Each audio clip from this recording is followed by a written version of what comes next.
माननीय मंत्री जी, आपने जो स्टैंड लिया, हम उसके लिए आपको और देश के प्रधानमंत्री जी को बार बार बधाई देते हैं।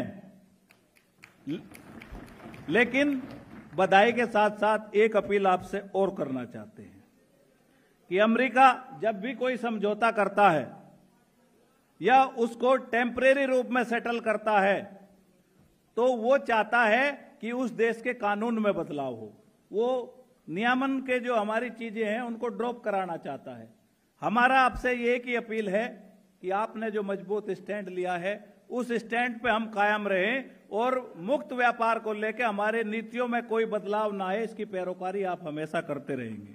और बस दो छोटी बात कह के मैं समाप्त करना चाहता हूं कि विश्व व्यापार संगठन में जो हमारा लंबित विषय है, विशेष रूप से कृषि सब्सिडी का, उसे भी सुलझाया जाए। उससे भी हमारा काफी नुकसान है और उनकी जो अपनी जो पर्याप्त सब्सिडी है वो हमें सुरक्षित भी नहीं करती। हम आशा करते हैं कि जिस भावना से भारत ने आरसेप से एग्जिट किया था, पहले एक समझौता चल रहा था आरसेप, डेयरी को ही लेकर हम उससे बाहर आए थे, उसी भावना से हम चाहते हैं कि जिस भावना के साथ उस समझौते को हमने नहीं किया, उसी भावना के साथ हम अमेरिका के साथ व्यवहार करेंगे और उस समझौते को नहीं करेंगे।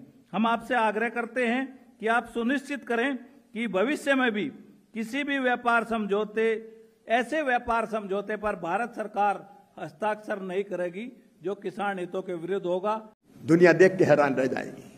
किसान भाइयों, कभी कभी किसी देश के जीवन में ऐसा क्षण आता है तब वो नया इतिहास रचने के लिए खड़ा होता है।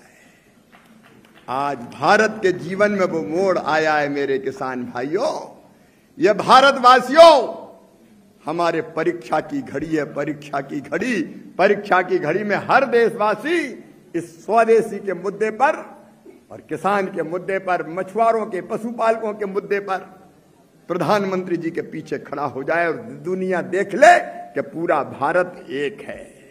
पूरा भारत एक है, कोई मतभेद नहीं। अपने मुद्दे रहेंगे, उनके लिए काम करेंगे। लेकिन जब देश का सवाल आएगा, किसान का सवाल आएगा, गरीब का सवाल आएगा, पशुपालक का सवाल आएगा, मछुआरों का, गरीबों का सवाल आएगा, तो सारा भारत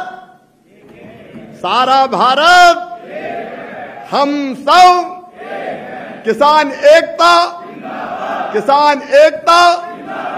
आवाज दो।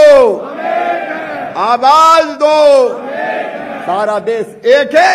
ये माहौल पूरे हिंदुस्तान में फैल जाए।